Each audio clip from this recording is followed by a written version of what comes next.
Most people never escape. Not from the Alcatraz, not from the fear, not from the average. And this video is not to scare you. If you Google Escape from Alcatraz 2025, you will see what happened over the course of the race and how some athletes got injured and paralyzed. This video is to give you practical and logical tips to complete this race safely and without getting injured. So there is a way I prepare for my race, and it might be different from everyone, but when I start looking at prep, I'm not only looking at the training, I'm looking at a recovery.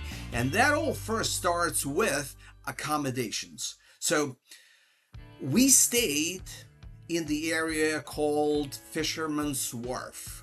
It was our first time in San Francisco, so didn't know much about the area. The way I picked the location, it was close enough to the venue, just about a mile and a half healthy walk, close to Aquatic Bay of San Francisco for swim practicing, and it has a bunch of tourist attraction within a walking distance, like restaurants, some venues at Pier 39, etc. But where I'm going with the recovery now, when you fly in 5-6 hours, you have a jet lag, number one. Number two, you want to get some rest before the race.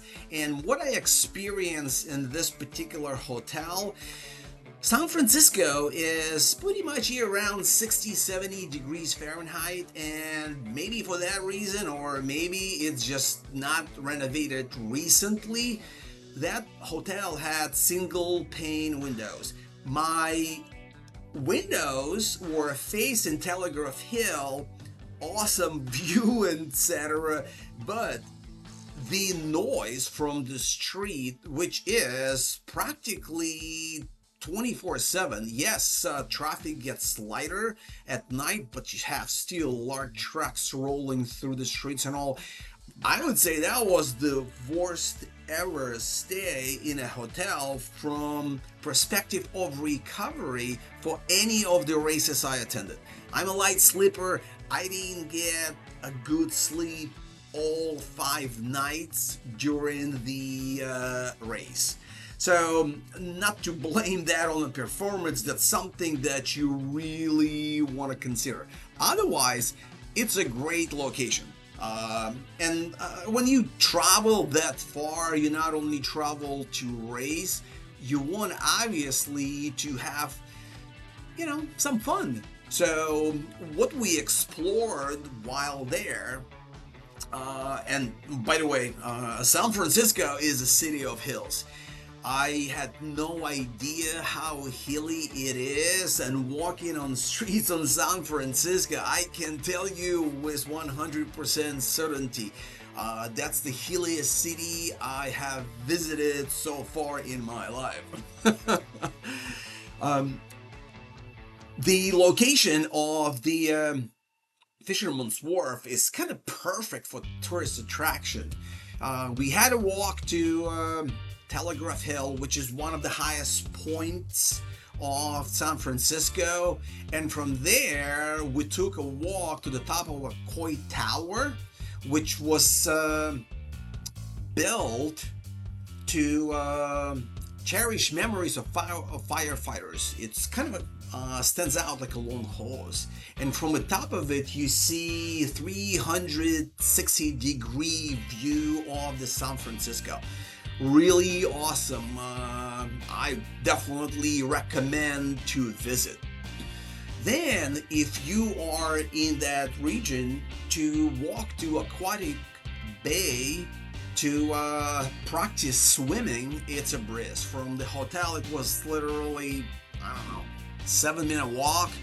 And if you never been in a cold water, getting few days earlier to San Francisco just to adjust to 58 degree water is a must. Otherwise, you're going to have a shock when you get in the water, when you jump off the boat. And we'll talk more about the swim portion as we get to it. Then you can walk with all local attractions such as Pier 39 with a bunch of restaurants, with some tourist activities. For our exploration of the town with a limited time, we did two things. First one, we went on a Bay Voyager. It's a 12-seat speedboat that takes you around the bay, and within an hour and a half you can cover quite a ground where the guide can explain to you what things are. So pretty much we went across the bay from one bridge to the other, from Golden's Gate Bridge to the other side bridge. I don't remember the name of it. So many different names and new names, can keep all of them in the head. But going along the shoreline and seeing the most important, let's just call it tourist attraction spots, was pretty cool. So definitely recommend that. Bay Voyager on the bay, go hit the water, have some fun. Then the big bus. The only thing that we didn't set up correctly was the big bus. We took it in the afternoon without realizing that it's truly a full day event, and if I ever do it again, I would do it differently. That big bus, you've probably seen those buses around. They typically 2 levels, first floor inside, second floors topless, no roof, so you can kind of see around you instead of bus just looking at the walls. And it goes in one big circle, and if you have tickets, you can get off at specific spots and then you can hop on the bus back again. So we would definitely have 2 to 3 spots to explore and spend probably a day, like planning a lunch somewhere in between. But we spend about 3 hours, and that without just getting off the bus. Just kind of a scene from the surface, the most important items, landschafts and stuff across the way. So definitely take care of that.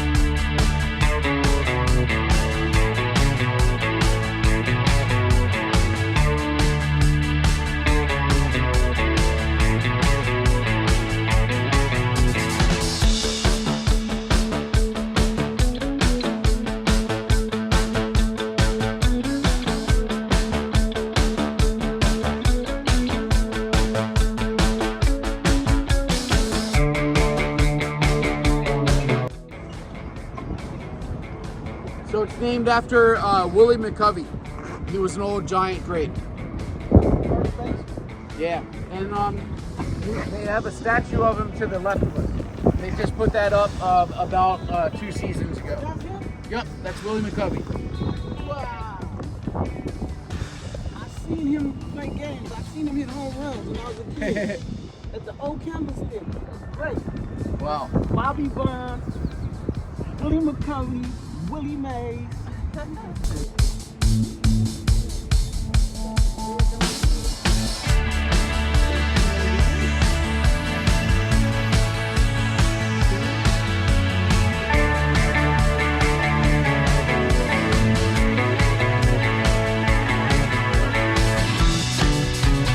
the San Francisco Bay Bridge.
plenty other attraction spots in San Francisco. It all depends on how long you are in town and how you plan. Obviously, before the race, you want to give yourself a recovery period. So the last day before the race is the registration. What do you need to know about registration? There are a couple of important items I took for myself and I want to share if that's helpful for you. Just have your strategy with two transition bags, which is the white bag and the red bag. The white bag is something that you going to hand out after you ready to go on a boat. So pretty much everything that you have in the morning on you, you can put in that white bag and hand it to the support crew. They will transport it to the start site. So like I had my flip-flops, I had my warm jacket, because the weather in San Francisco can change literally in an instant, and I'm glad I had that jacket. One of my friends shared with me a joke that the coldest winter he's ever experienced was a summer in San Francisco, and I say that with certainty. The weather can swing in a matter of 3 hours from one direction to another. I'm glad I had that jacket with me after the race. So again, the white bag, whatever you don't need, you're gonna dump in that bag and you're gonna give to the crew. The red bag, something for you to prepare to wait for you at the first transition. I will explain that later as we go through the race itself. Then the bike. They claiming that the bike check-in is mandatory day before. Now, there are pluses and minuses of it. Number one, plus, they say you don't have to bring it with you. You don't have to look for your spot and all. But what I experienced on the race day, when I got there in the morning, because I wrecked my bike day before, they had no public pumps available to pump the wheel. So I had to scrape and find someone to pump my tires. So, by the way, thank you to you, Texas Ironman fellow, for giving me your pump. I put it back safely after use. You were already gone, so I put it next to your bike. Thank you very much. Otherwise, who knows what would have happened. So, if I were to do it again, at night, it's very difficult to find a spot, especially you don't know their numbering sequence. So, my recommendation is, if you're staying locally, somewhere close to the venue, pinpoint where your bike will be in the morning. Like see some homes on the right and align it with where your bike should be on the rack. Look on the left, there might be some support tents.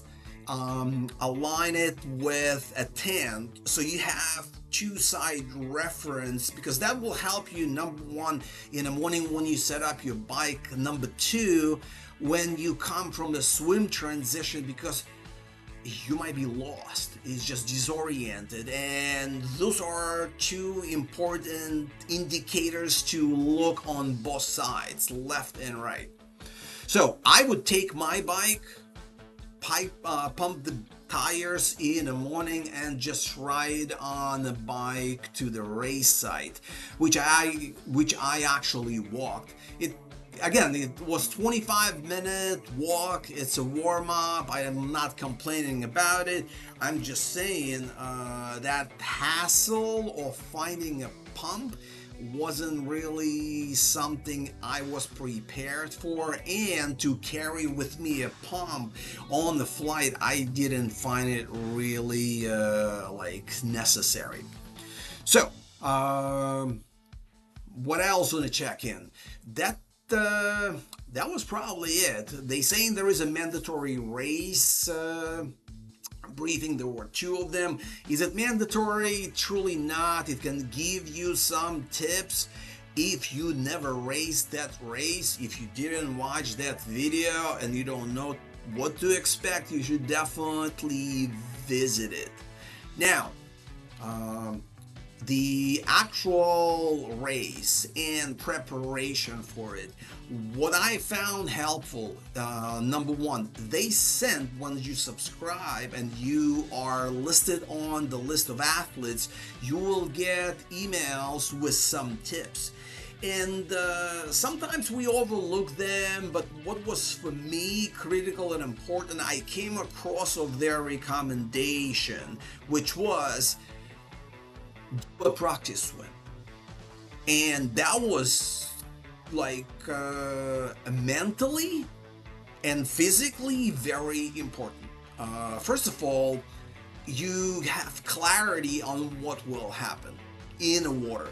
And unless you know what it's like, when you just in such an environment, you can get paralyzed. So, San Francisco Swim Club, in helping to prepare for the race, they do swim clinics, especially for escape from Alcatraz athletes.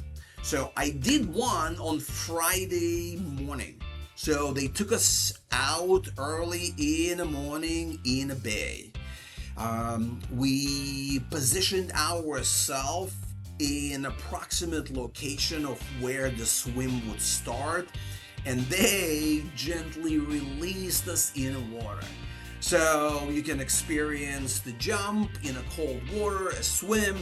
So they'll let us swim with across the current for about 5 minutes to kind of feel what it's like. And when you start that swim, they taught us a strategy of where to go, how to aim when you swim, and what to keep in mind. First of all, obviously, the very important and critical component, you have to get off and away from the boat as soon as possible. I'll speak about it during the actual swim start, but first thing to remember, get the hell out of the boat, away from the boat as soon as you can. That's number one. Number two, when you start swimming, you have to aim on 3 buildings that's sticking out in the water. They are Fort Mason buildings. They are like piers sticking out in the water. They are white color with red doors, so aim on those 3 buildings. That's your first target. That's where you're aiming. Depending on the current and how strong that is, they might release you in 3 possible spots. Believe it or not, going back to 91, 92, the actual Escape from Triathlon race was starting at the Alcatraz itself. I guess it was small enough venue, and back then people would start chest high from the island itself. This is not how it's handled now. Right now, people getting on the boat, it's about 2,000 athletes, and depending on the strength of the current, they may release you in 3 possible spots. They call it A, B, C. A, as close as possible to the island when the current is not that strong. B, somewhere in between. And if it is a strong current, they might set you closer to the shore but further out. So technically, you swimming with the current if that happens. For our race, the current was very strong, and for the safety and not to have people end up by Golden's Gate Bridge, they put us in a position C, which is closer to the shore but a little further out. So during the practice, they released us in the water. We had about 5-7 minute practice of where it is, how to get oriented once you get in the water, where to aim at first. Then they hurled us back. We got back on the boat, and then we went a little bit closer to the shore so we can experience an actual exit out of the water. Meaning, okay, now that you're swimming closer to the shore and you're getting to the end, what is your ultimate strategy? Where to exit, where to aim? Now, when you get closer to the end, what you need to aim for is the San Francisco Yacht Club. It has this yellow stucco exterior building with a red roof, and there is a beach right next to it. That's the swim exit. So that is where you have to aim when you get closer to the end. Another marker that you can aim from the distance when this building is a little bit further out is Palace of Fine Arts. Google it. It has a dome structure which I would say stands out above everything else as you look towards the shore. So aim at that palace first, and once you get closer, you will see the yacht club building, and that's when you're gonna be aiming at. So during that practice swim, it gave me confidence. It's like I know where to aim. I know what the strategy is. First, swim across the current, getting closer to the shore, and then maybe 150 yards, depending on where kayakers allowing you to go, following along the shore to the swim exit.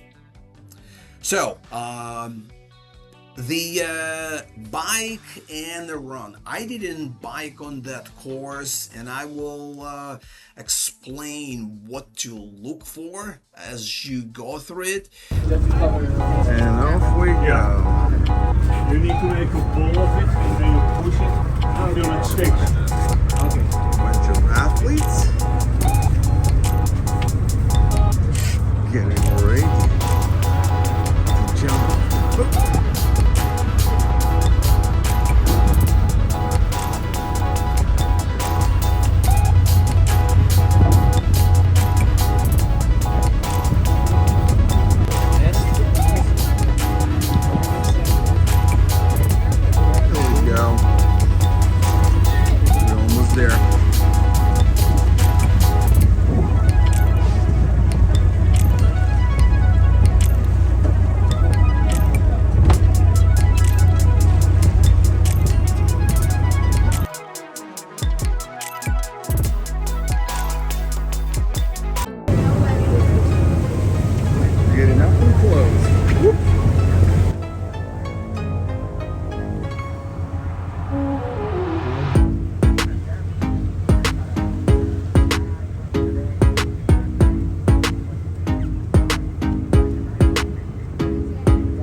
in my opinion, it was a little bit of organized chaos to a degree. You don't start where your bikes are. You're actually getting transported on a bus to the ferry terminal, where you're getting on the boat. So, in the morning, I was again searching for a pump, trying to get my transition area ready, and then there is a line. I would say probably took us 30 minutes to get on the bus so we can get transported. Again, my recommendation, ride on the bike so your bike is prepared, so you don't have to scram for the pump, unless you have one of those portable pumps that can pump your tire, like little portable pumps. That would be something I would use next time, if that's the case. Getting on the boat, and this is where it's critical. Like I mentioned in the beginning, if you Google escape from Alcatraz, one of the athletes got paralyzed during the swim portion. And not because he couldn't swim, but because of how they release athletes in the water. It is not my first race of that type. I have previously participated multiple times in a similar race called Escape the Cape, which is in Cape May, New Jersey. And in my experience, the way how the jump off the boat is handled in Escape the Cape by far exceeded safety of the athletes. So, and they have more athletes on board. They have like 4,500 athletes on board, comparing to 2,000 here. So, in San Francisco, their goal is to release everyone in 15 minutes. So, when you get on the boat, there are two side entrances on the left, and you will see them clearly taped off for exit of the athletes. So first they start with para athletes and what they call VIP and grandfathers, so to speak, people that paid VIP tickets for, which allows them to go slowly, so they're not getting as massive exit in the water during that start. And obviously, when I saw para athletes, some with one leg, some with one hand, that's the worst you can do, just have a bunch of people jump when you have athletes that not as capable as everybody else swimming together. And my hat off when I saw people doing the race like with one arm swimming or one leg, like especially one arm. Legs, sometimes you can do without a kick, but swimming with one hand. I saw that lady on the jump when she ended in the water, and I saw her on the run. My hat off to you, lady. You are freaking awesome. It's like your endurance to do this with what you have is just incredible, you know. We complain about our inabilities, and you just killing it. So, you get on the boat. On the left side, you have two entrances. My recommendation to you is you have to stay close to the one on the left. You gotta go through that one. And the reason is, if you are on the right, they kind of are bundled together. So athletes from the right will float into athletes on the left. When you jump in the water, you have to jump and go as left as possible, as soon as possible. What happened over the course of the race, and I didn't know this until a few days ago, and I saw there was a stop of getting athletes released in the water. On the right side, an athlete jumped in the water, and obviously you don't get, you jump in from the pipe and you get in the water. It takes, a few seconds to get up, and then they Russian people go, go, go. Somebody landed right on top of him as he was coming up. So can you imagine somebody landing at you with feet down on you coming up? The guy was paralyzed instantly. Pretty much they stopped the jump for the time being before they can get control of the situation and get him help. But he was taken to a hospital. He was paralyzed. They did a spine surgery, and he's still in critical condition according to Triathlon magazine article. So, and to me, this is a lack of, I would say, attention to safety of the athletes.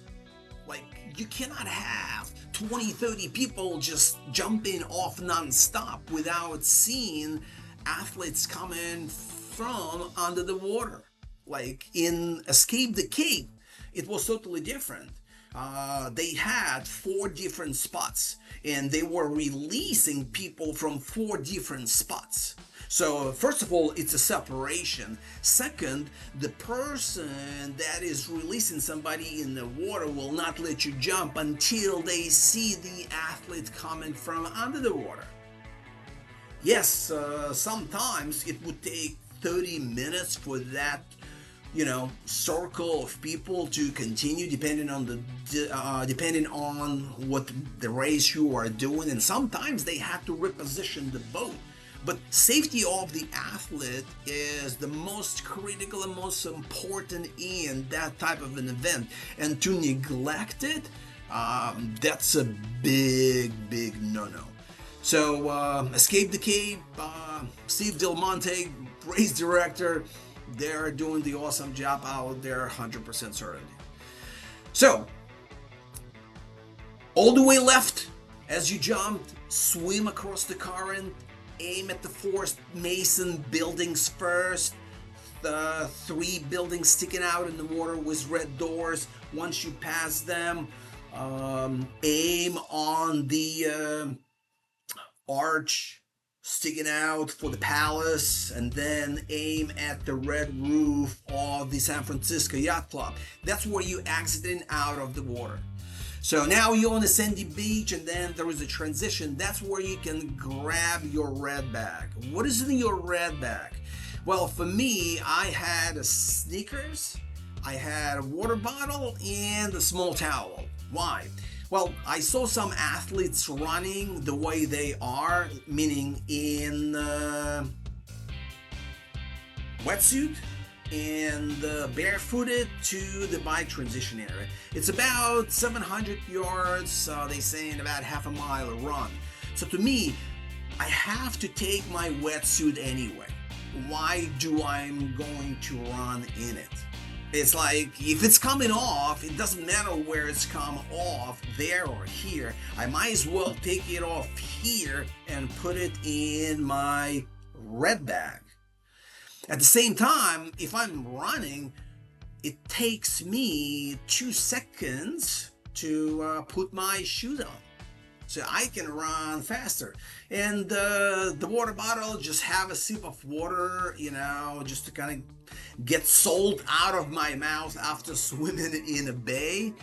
And that was my strategy. So wetsuit, goggles in a red bag, put my sneakers on, just kind of a wipe off myself with the towel as I'm running. Because remember, San Francisco weather can be just unpredictable. The day before the race, it was warm and sunny, and you can dry off faster.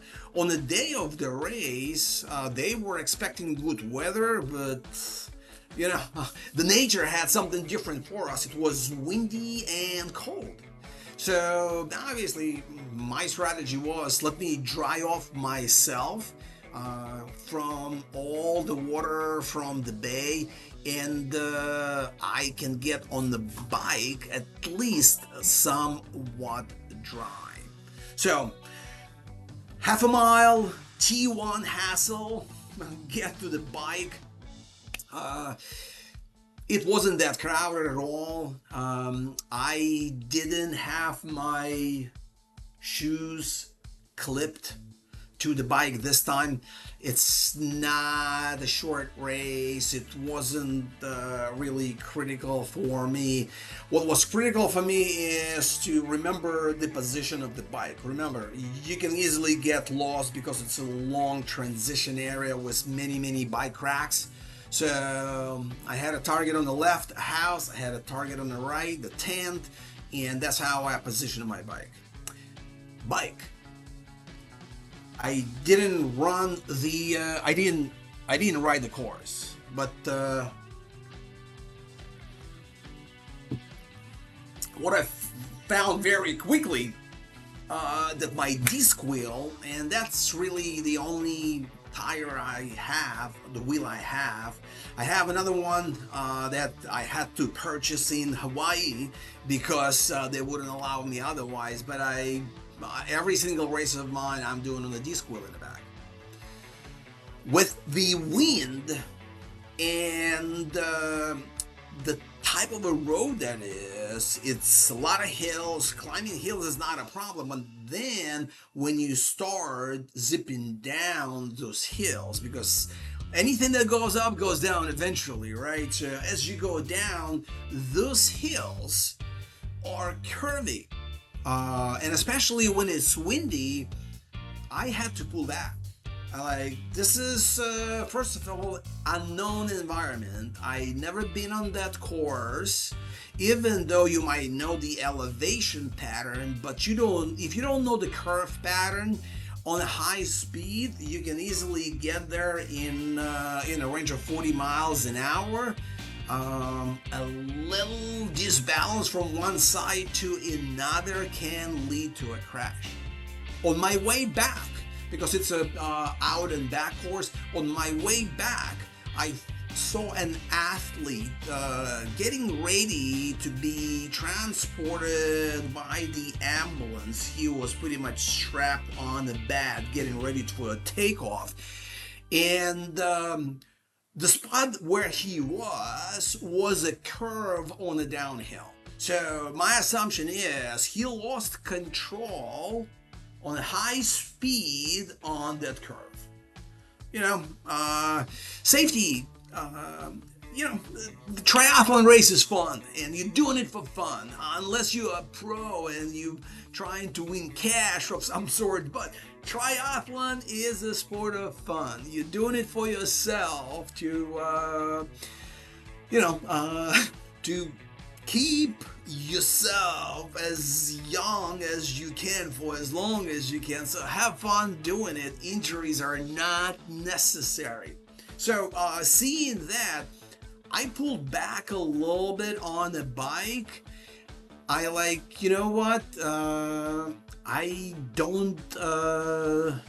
don't mind maybe losing a minute or two on the bike because of it, but safety is more important to me than earning an extra minute ahead of someone. It wasn't worth my time. So be ready for the bike. Roads are somewhat okay. A lot of bumps, a lot of holes. Watch where you're going, and that's especially if you're going down on a high speed. So pay attention to the road, otherwise you're gonna hit a bump and you're done.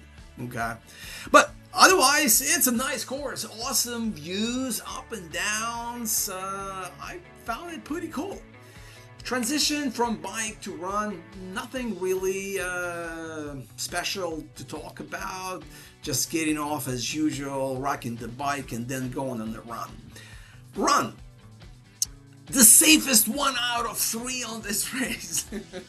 It's definitely nothing can happen to you on the run. unless you stumble upon something. But other than that, that's probably the safest out of 3. The sand ladder, which is a section of the run course on the way back, probably the most challenging one. Anything going up the hill is challenging. They call it unfamous sand ladder, but the actual sand ladder is a hill on the sand that is built in form of steps, like wooden boards to create steps. I didn't count how many of them, but depending on your fitness level, you're probably expecting to go up on that ladder anywhere from 3 to 4 minutes. There is a cables along each side, so you can grab them as you go. But other than that, that course was very scenic. Again, nice views. You're running pretty much all the way down to the beach, going and seeing the awesome view of the Golden Gate Bridge, and then all the way from the bottom, you climbing all the way back up and going back to the start. So, run was beautiful. Can say that with 100% certain.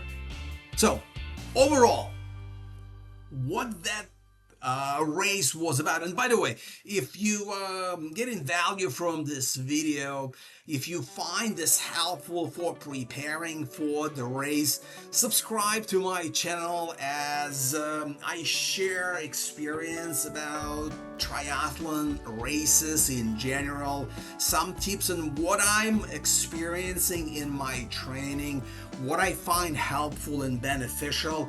You will definitely get some value in the future. So, Alcatraz, yay or nay? Well, it's definitely a bucket list race. It's a unique experience, especially taking into consideration 55-degree water in San Francisco Bay. So, need to be prepared for it. But, unique factor. Ice cold water, San Francisco Bay, jumping off the boat. Hilly course, but beautiful, and a run with some sand ladder challenges. So definitely a cool and unique experience to brag about, so you can get that jail lock award at the end, and then bragging rights that you escaped from Alcatraz. Definitely put it on your bucket list, as long as you prepare for it the right way. Take the tips from this video to prepare and to get on your race. So, to be sure you don't get escaped by an accident. You escape with action and some practical tips. Okay? Well, it's awesome seeing you until the next adventure, and it's gonna be fun for sure.